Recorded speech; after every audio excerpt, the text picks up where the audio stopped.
Қанша болды іштегенің айлы өкмет болды? Айлы өкмет болуп иштегениме 2,5 жыл болду. Бул жерге ротация болуп келгениме 1 жыл 3 ай болду. Каерден келдің? Достук айлы өкмет. Ол Дийдан бі? Меден бі? Шамал. Шамалсайдан бі? Коррупция кылтасың ба? Коррупция жок бизде. Жер сатқан жоқсың ба? Андай жок. Точно? Точно. Табылып қалса не болады? Табылып калса мыйзам алына. Мен себебі мына сұрағаным себебі кеше күні баяғы мына бір 2 неделе болып қалды окшойт.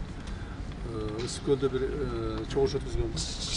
Ошол жерде досыр эгеттердин бір орун басары өрген 20 жылдан бери ошол иштейт экен, жаш эле бала экен. 20 жылдан иштегенден чоң эле киши болуп калды. Ошону сурадым эле. Бала, коррупция жокпу десем, жок деп. Эч кандай сен эмеге киргишпедиң беле? Ушул жерде бир биздин бир сотрудник 28 гектар жер алып алыптыр. Мыйзамсыз. Ошого кол коюп жүрбедиң беле? 20 жылдан бери иштейт экенсиң. Сен жок, мен тазамын, эч кандай маселе жок. Текшерсем макулбу десем, макул деген.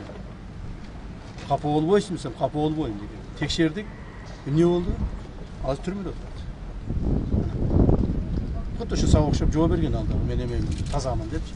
Сен ушул Жалал Абад облусундагы айлы өкмөттөргө үлгү кылып туруп бир текшербейли?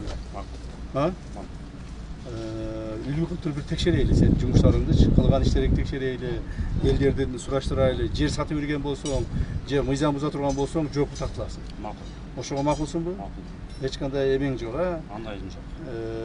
Нараазычылыгың болбойт. Болбойт. Всё, жакшы ушуну.